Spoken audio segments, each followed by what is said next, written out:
Saludos amigos de Teleuniverso, Canal 29 y Sábado al Día.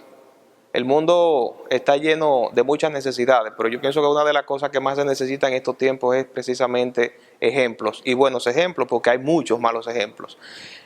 Ya dicho esto, entonces, hay que buscar en qué contexto presentamos esos ejemplos, y hemos querido que el mes de la mujer, que no tiene tanta relevancia quizá para la República Dominicana, más bien el 8 de marzo específicamente, pero aquí en Estados Unidos, donde nos encontramos en este momento, sí tiene ya mucho más impacto el mes como tal de la mujer, y entonces encontramos ese contexto ideal para destacar un buen ejemplo y, ¿por qué no?, que sea una mujer. Y para la ocasión entonces hemos contactado a una dama que se ha destacado de manera indiscutible en el ámbito de la ingeniería, nos ha representado como dominicanos. Hablamos de Minosca Alcántara. ¿De Peña está bien o Sí. Solo Minosca Alcántara? Minosca Alcántara de Peña.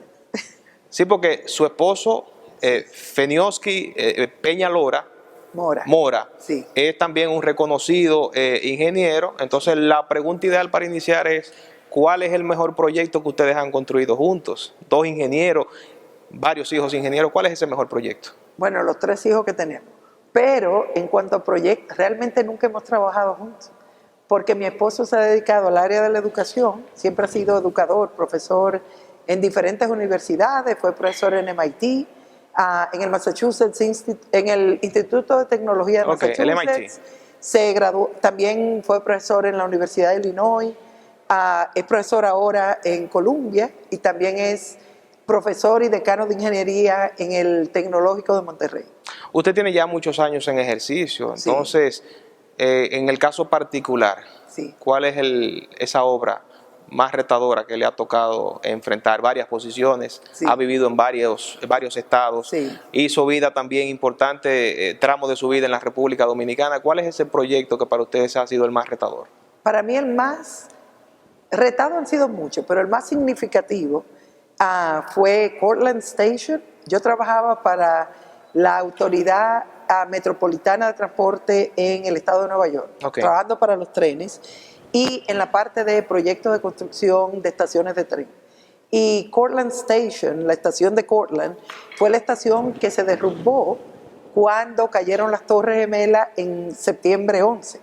Y entonces resulta que cuando pasó lo de las Torres Gemelas, yo estaba construyendo, justo en el 2001 estaba yo en Boston, construyendo la estación Logan, que es la estación del aeropuerto de la ciudad de Boston, que fue de donde salieron los aviones terroristas que destruyeron las torres en Nueva York. Sí. Entonces, óyeme, qué coincidencia que 15 años más tarde yo estaba haciendo la estación de donde salieron en el 2011 los terroristas en Boston, en el 2001, perdón, y en el 2015 empecé a trabajar en Nueva York en reconstruir la estación que se había destruido.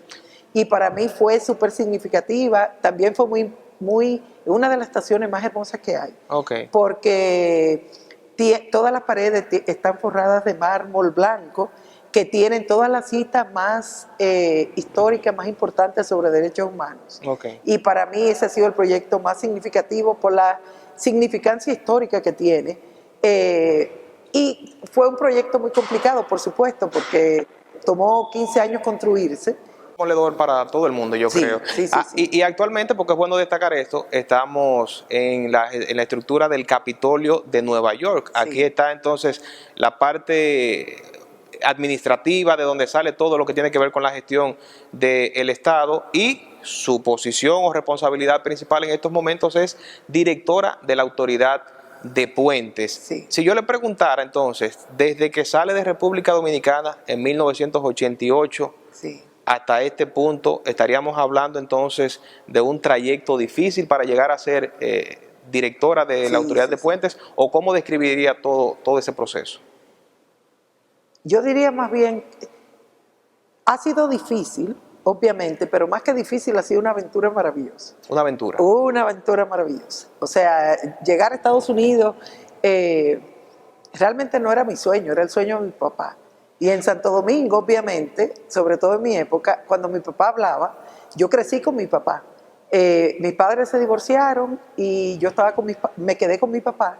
Y en mi casa mi papá hablaba y ahí se acabó todo. Contrario a lo que usualmente pasa, que los hijos cuando se separan se van con la madre. Sí, no, en mi caso nos fuimos con mi padre. Ok. Entonces, me gradué de la UNFU en el 88.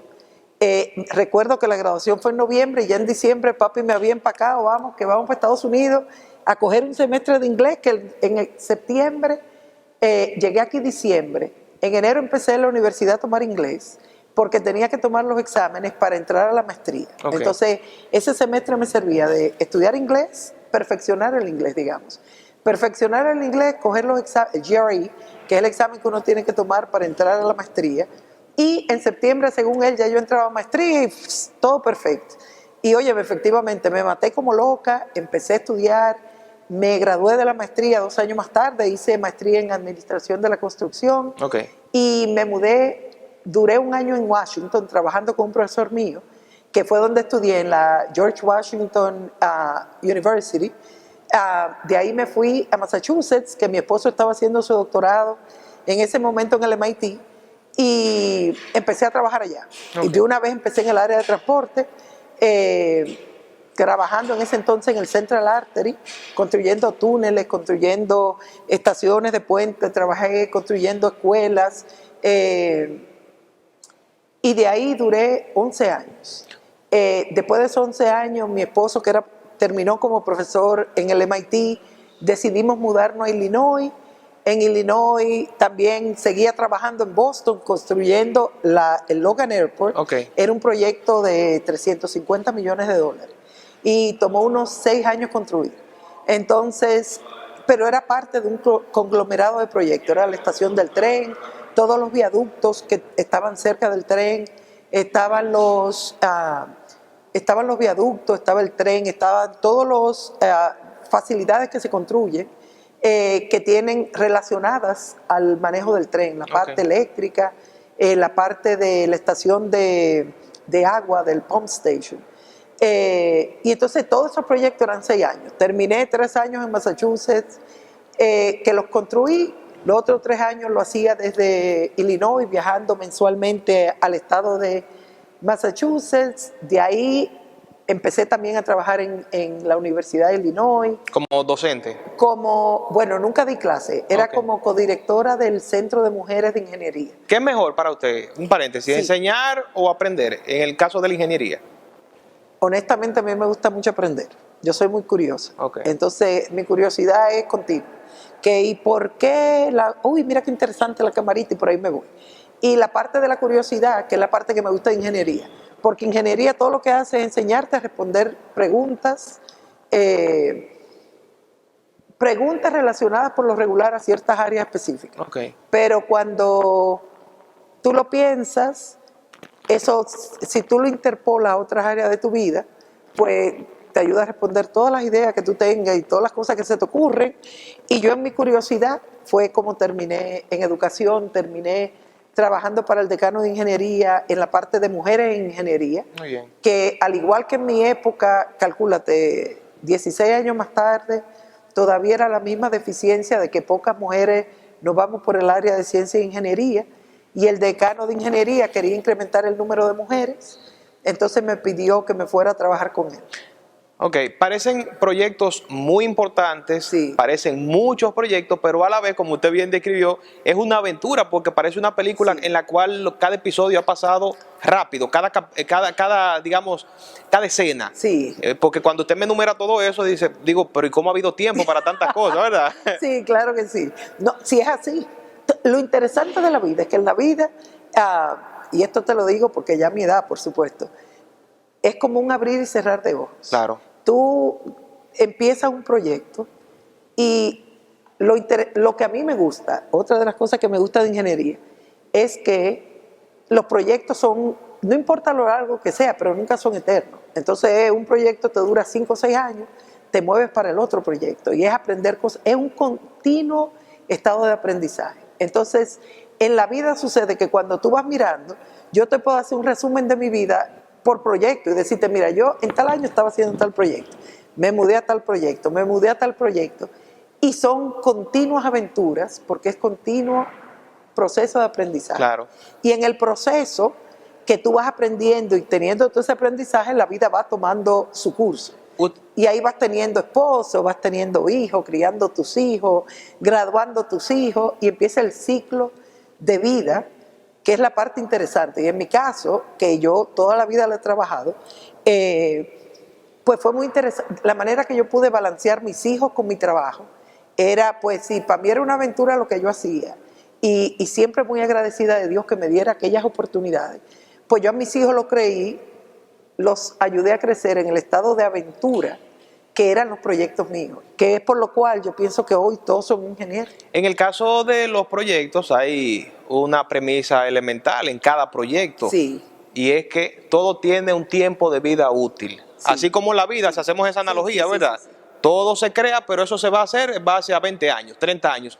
No le causa nostalgia cuando llega el momento de destruir algo que usted ayudó a construir. Lo que pasa es que al yo trabajar en proyectos de transporte, los proyectos de transporte tienen una vida útil que son mucho más largos que la mayoría de los proyectos.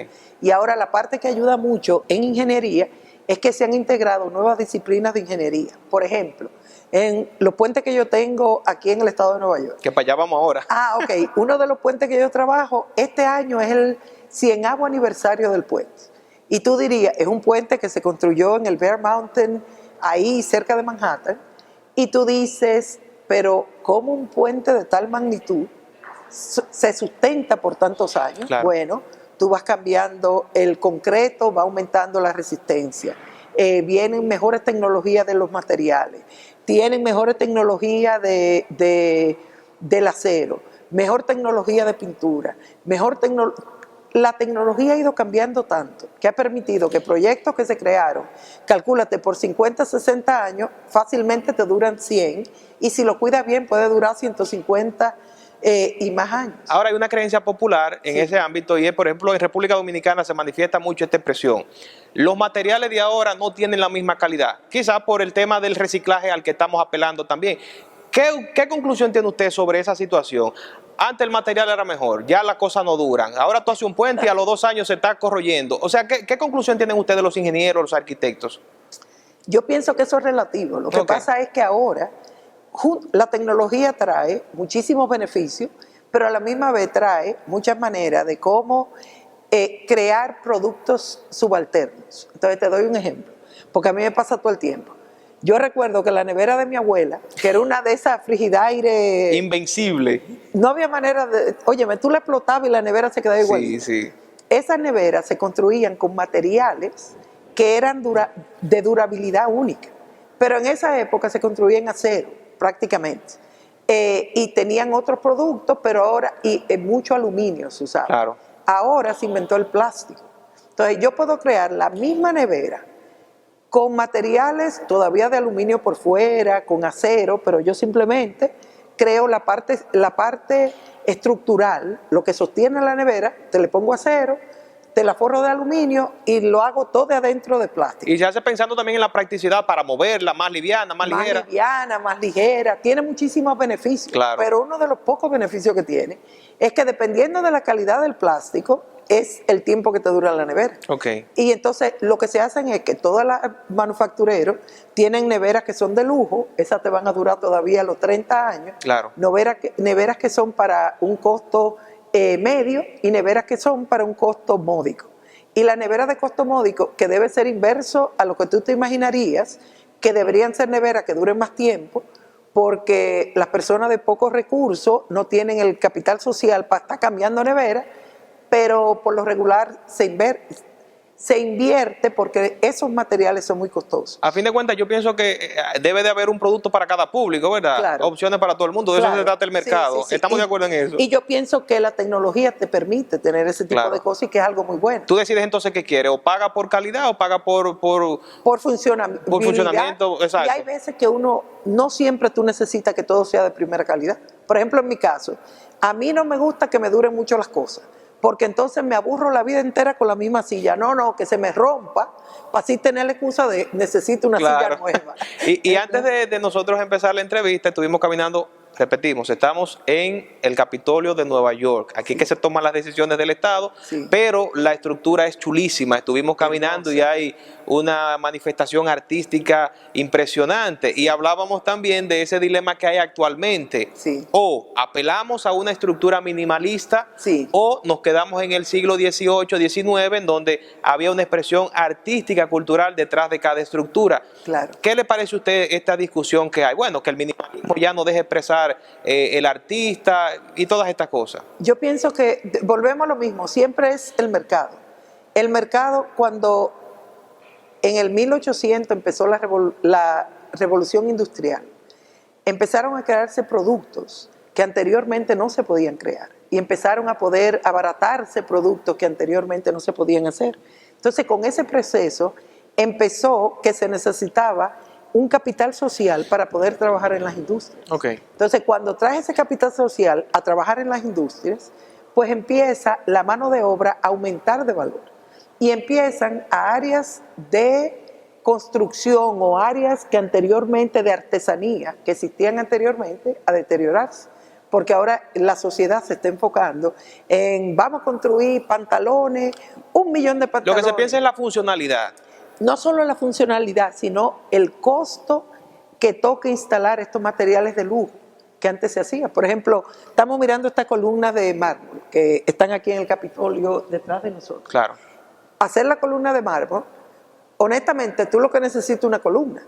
Tú vienes, pones un tubo de plástico, lo rellenas, le pones el acero y ya tienes columna. Ahora, revestirlo de mármol toma que las personas que van a buscar el material en las minas. El mismo material que es carísimo.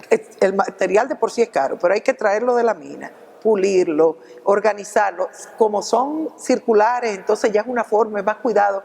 Ese revestimiento te cuesta cientos de miles de dólares y te cuesta un montón de dinero en material personal.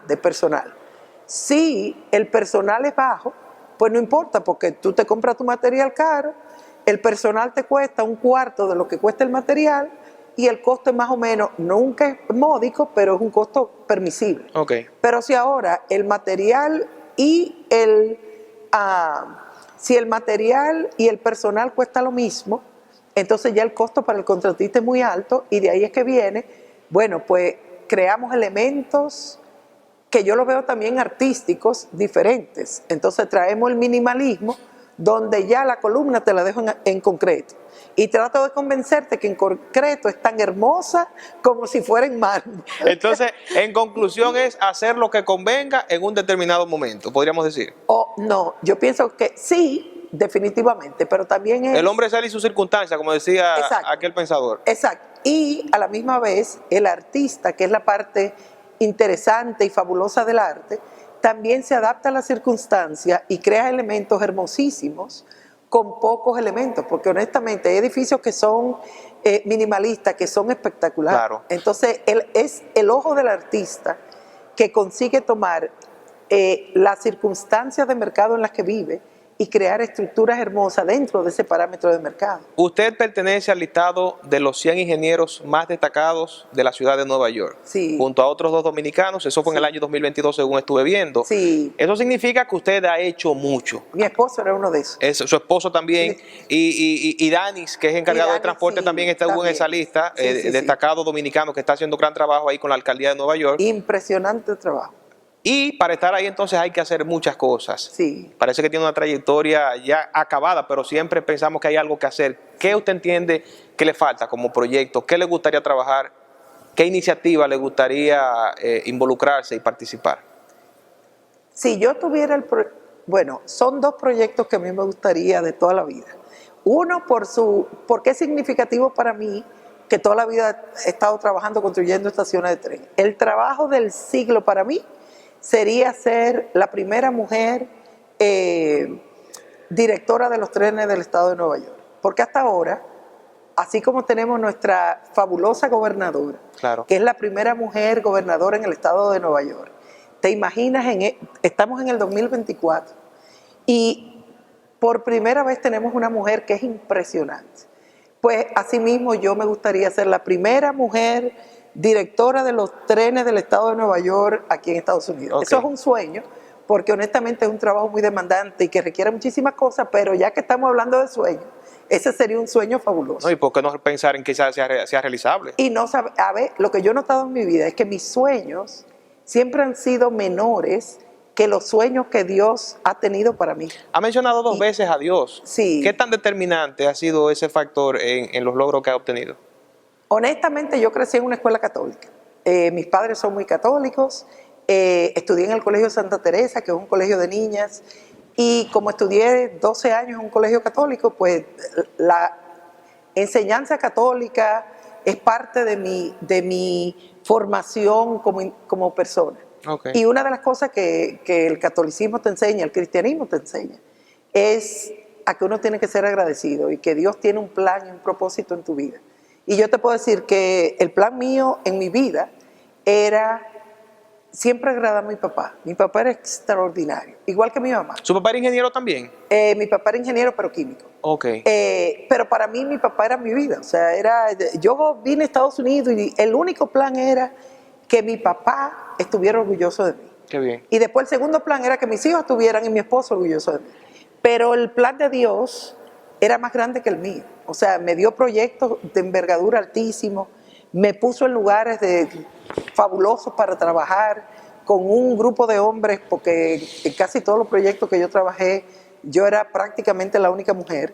Entonces siempre tienen un grupo de mentores que me ayudaron mucho, me guiaron mucho, y yo pienso que mis sueños, Dios tenía sueños mayores para mí, y para mí siempre yo he sido como, yo no soy de ir mucho a iglesia, honestamente sí voy, pero no es como que voy cada domingo a la iglesia, sino en momentos especiales voy, cuando estoy en Santo Domingo, que visito mucho porque mi mamá vive allá y tiene muchos años, pues con mami la llevo a la iglesia porque le gusta mucho. Me toca ver la misa todos los días a las 6 de la tarde porque hay que ver la misa a las 6 y yo me siento con mami a ver la misa, pero la parte de sentirme como que parte de mi vida ha sido un esfuerzo extraordinario de mi parte. Pero también hay una fuerza sobrenatural. Pero hay una fuerza que me ayuda a hacer todo eso. ¿Y los ingenieros van a un cielo o van a un infierno? ¿O hay un cielo, hay un infierno? Eso depende. Hay que construirlo. Pero fíjate que es una muy buena expresión. Va muy bien con la parte que yo soy ingeniero.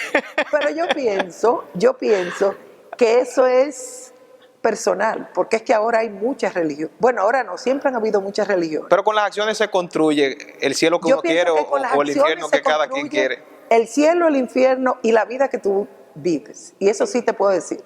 O sea, conmigo ha sido una vida matada. Yo claro. trabajo montones. Pero como toda la vida he trabajado en cosas que me gustan, pues yo no me siento que es trabajo. Yo el trabajo que tengo ahora, la gobernadora no lo sabe, pero yo lo haría de gratis. O sea, yo feliz de la vida, hacer el trabajo que tengo es un privilegio. Okay. Tener el trabajo que tengo. Un paréntesis, ya que usted mencionó, Sí. ¿me va a decir algo? No, te iba a decir que todos los trabajos que he tenido ha sido así. He tenido la oportunidad y la dicha de trabajar en trabajos que yo, óigame, no me pague, déjame hacerlo y yo feliz ahí me pongo en eso. Usted me mencionó hace un momento el tema de los trenes y su pasión por los trenes. En Dominicana se habla mucho de un megaproyecto que incluiría un tren de norte a sur, entiéndase desde Santiago a Santo Domingo.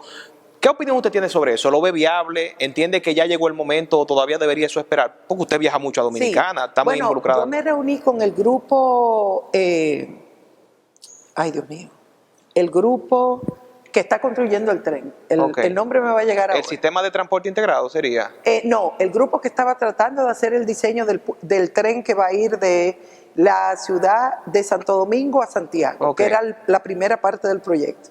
Y, óyeme, es impresionante. Y yo personalmente, que voy a Santo Domingo muy frecuente, ahora más los últimos años más, porque mi papá en sus últimos años estuvo muy enfermo, y ahora mi mamá ya tiene 93 años, entonces tengo que estar todo el tiempo visitando. La ciudad de Santo Domingo ha crecido inmensurablemente, lo mismo que Santiago. Entonces, estos son los centros más grandes de comercio en Santo Domingo. Y el ir ahora mismo es simple, porque tú vas de Santiago a Santo Domingo, me parece que como en 2 horas. Sí. Pero a medida que el comercio aumenta... Si no hay tapones. Sí, bueno, si no hay tapones. Pero a medida que el comercio aumenta, el tren le va a permitir a las personas pues hacer comercio más fácil y más rápido. ¿Pero lo ve viable o cree que todavía es una quimera eso? Yo pienso que es un proyecto viable. Y yo pienso que el trabajo, he visto las estaciones que se han diseñado en el grupo, ay Dios mío, qué El vergüenza. grupo estrella sería M. No, es el grupo ACE, lo tengo hasta en el teléfono, pero Bueno. no recuerdo ahora el nombre, pero ellos, yo vi la parte de la ingeniería y se ve muy viable. Okay. Y yo pienso que es algo que para la República Dominicana sería muy factible. ¿Cuánto han cambiado las ciudades en comparación a 30 años, si lo miramos así? Uy, tremendamente. Cuando yo estudié, yo vivía en el ensanche Osama, en el ensanche Almarrosa, Okay. de aquel lado del puente.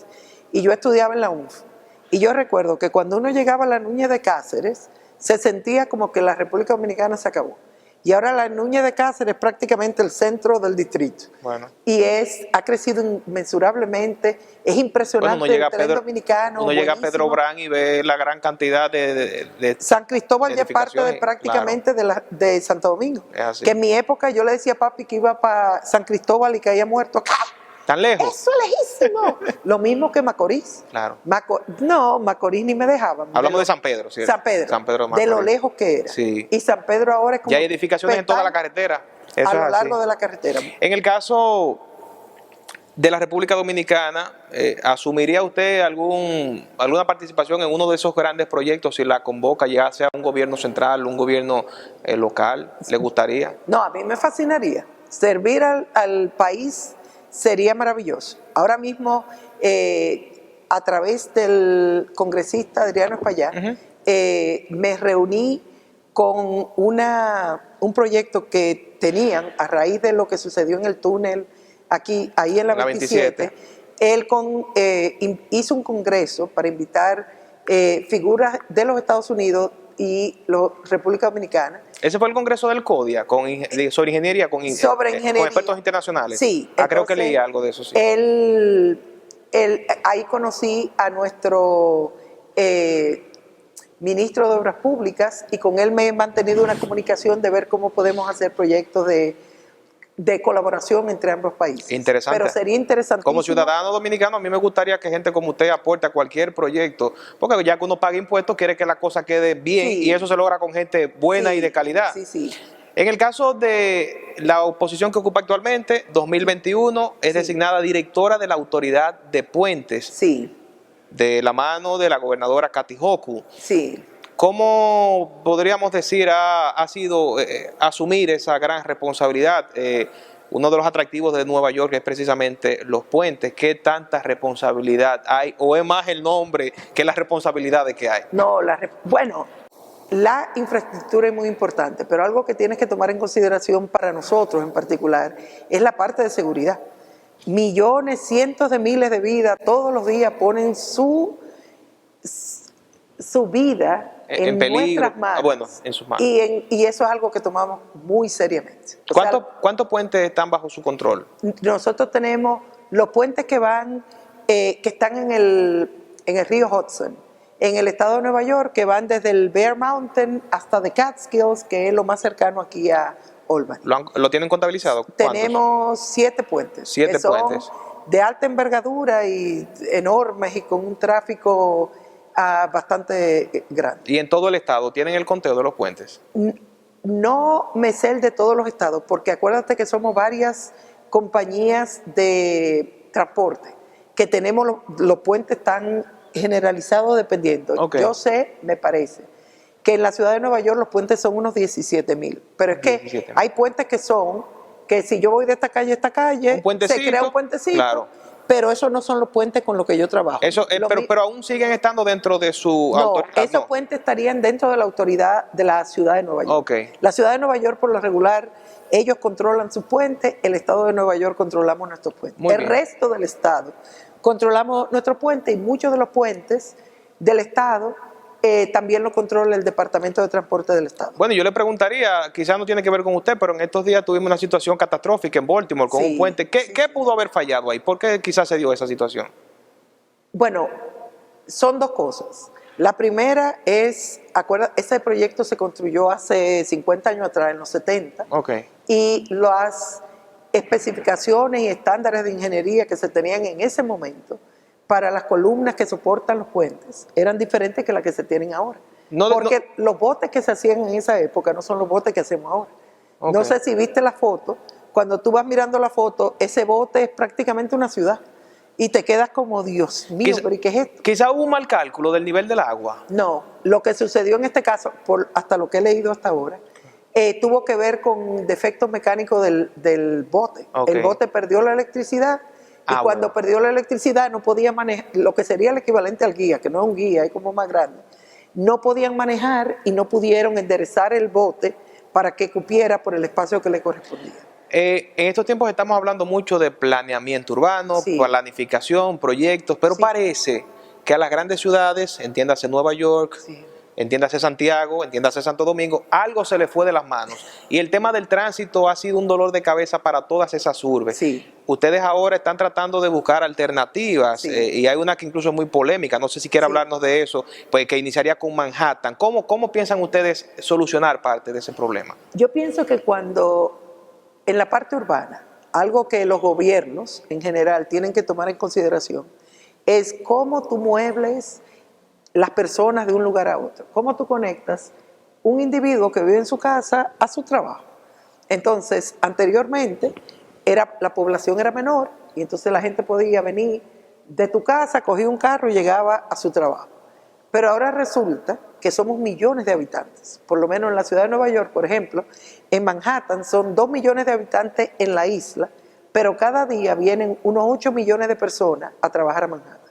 Entonces, si estos 8 millones de personas vienen en su carro, pues no, óyeme, se convierte la isla prácticamente en un parqueo a techo abierto. Okay. Entonces, la ciudad de Nueva York, que ha sido siempre una de las ciudades más avanzadas en cuanto a transporte y tecnología, pues 100 años atrás decidió, pues lo que vamos a hacer es, vamos a crear el tren en el estado de Nueva York, que podamos mover gente que vayan de aquí hasta acá, lejísimo, se agarran el tren y se van.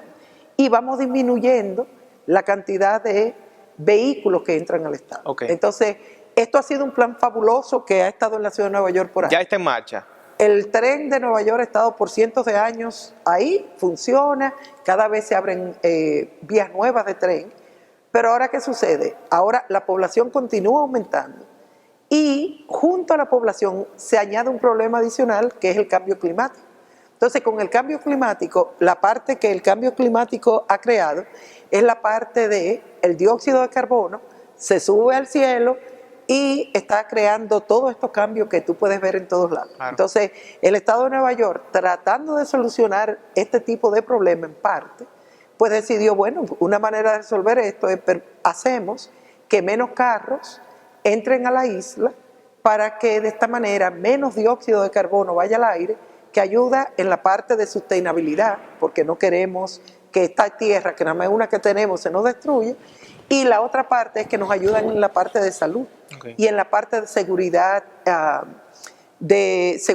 en el sentido de tráfico, de que hay menos accidentes, menos carros y menos accidentes. Pero eso tiene un punto polémico, que es la gente quejándose por el tema de los impuestos siempre. Es más por el tema del costo de utilizar estos servicios. Okay. Pero honestamente no es en toda la isla, es la parte comercial de la isla que se está poniendo esta parte, y yo personalmente pienso que es una buena idea. O sea, yo pienso que no son ustedes, porque ya yo voy de salida, pero ustedes, la generación nueva que viene, tienen que entender que el cambio climático es real y tienen que entender que tienen que tomar todas las medidas que haya que tomar para solucionarlo, porque ahora mismo tengo entendido que la temperatura ha aumentado 1.5 grados promedio, y eso es altísimo. Yo te puedo decir, hablando de diferencia, claro, de cuando 30 años atrás y ahora, yo recuerdo que cuando yo vivía en Santo Domingo, en mayo llovía, punto. Esa era la época de lluvia y eso garantizado. Óyeme, yo voy a Santo Domingo ahora y llueve todo el tiempo. Si yo voy en agosto, llueve. Si voy y había temporadas. Y puede que en invierno entonces no llueva. No, pero el problema es que llueve. Ahora llueve un montón. Y piensa lo que eso hace para el turismo dominicano. Claro. La mayor empresa, la segunda mayor empresa, porque la mayor empresa de económica en la República Dominicana somos los dominicanos ausentes, que no nos olvidamos de nuestra familia y no nos cansamos de mandar dinero para Santo Domingo, para mantener nuestros familiares. La segunda es el turismo. Entonces imagínate Punta Cana, Bávaro, Casa de Campo, Puerto Plata, que dependen del sol, porque los turistas van porque las playas son hermosas, y el sol y el calorcito, y ahora tú llegas y hay días que te toca todo el tiempo lloviendo.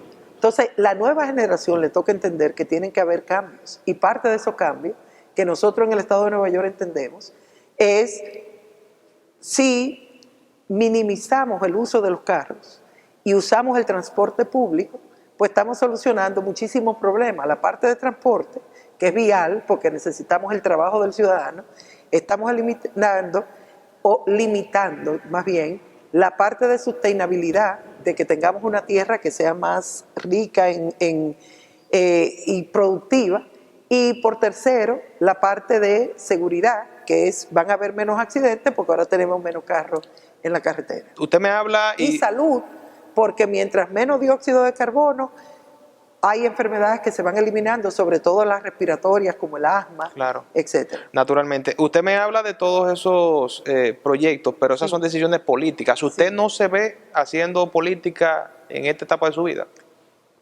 Bueno, porque todo ha sido profesionalmente. Yo pienso que todas las decisiones personales que tomamos en nuestra vida son políticas. Yo le digo la partidaria.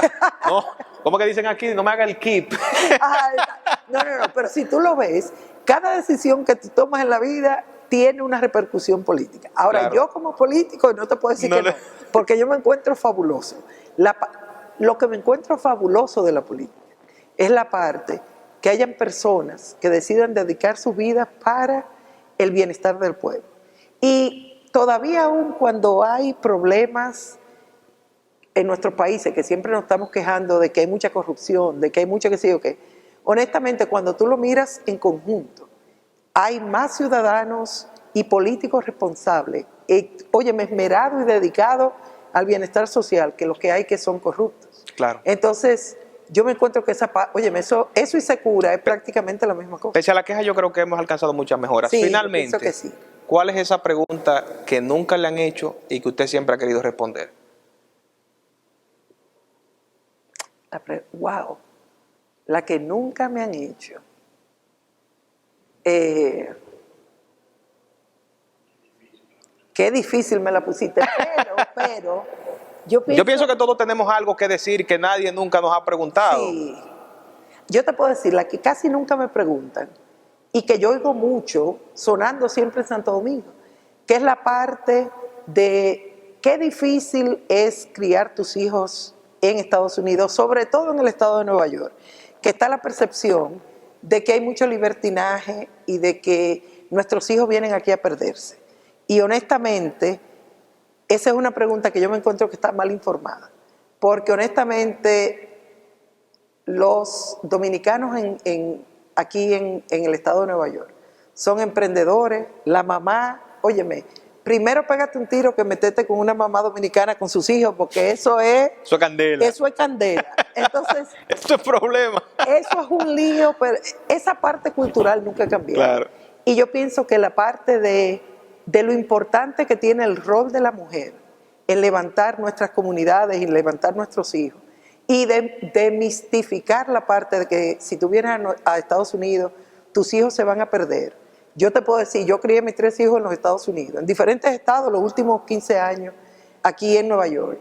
Y yo pienso que es lo opuesto. Yo pienso que aquí nuestras comunidades que estamos tan anhelando siempre estar en Santo Domingo y el calorcito y tu familia y tu mamá. En mi caso, llevo 40 años yendo todos los años 2 y 3 veces a la República Dominicana, y ahora que mis papás envejecieron 4 y 5 veces. Y en mi caso, mis papás entregaron la residencia, pues yo nunca he vivido aquí y se la di. No, eso es una nevera. Yo quiero estar aquí y me ha tocado toda la vida estar en el lleve y trae. Qué bien. Te puedo decir que criar a nuestros hijos en Estados Unidos es un privilegio para empezar, pero la comunidad aquí se une. Y como en todos los sitios, van a haber niños que se pierden por circunstancias que están fuera del control de los padres, pero lo que yo he visto es lo opuesto. He Ok. visto mamás que son impresionantes, papás que son impresionantes y niños que vienen subiendo, generación dominicana, que viene subiendo, que hay que morirse, que tú lo ves y dices, Dios mío. Pero yo a esa edad no pensaba ni siquiera Claro. la mitad de como tú piensas. Y si yo le pusiera a escoger finalmente entre un concierto de Bob Dylan, Juan Luis Guerra o Teodoro Reyes, ¿cuál usted se queda? Tiene que ser, ¿cómo se llama? Juan Luis Juan Guerra, Luis Guerra. porque eso no es ni pregunta. No hay que preguntarle. No, eso no hay que preguntar. Juan Luis Guerra, hands down, como dicen aquí. Minoca, muchísimas gracias por este tiempo. Gracias a ti. Yo Qué espero- placer conocerte. El placer ha sido mío y le reitero, yo creo que de verdad usted es un ejemplo y hay que seguir presentando esos ejemplos, buenos ejemplos. Y más, Muchas gracias. viniendo de una mujer que yo creo que independientemente de la igualdad que estamos procurando, la mujer la lleva más forzada todavía. La lleva un poquito más forzada. Vamos forzaditos. Sí, gracias. Pero con hijos como ustedes, vamos de fácil. Gracias. Sigan disfrutando. Café y paz.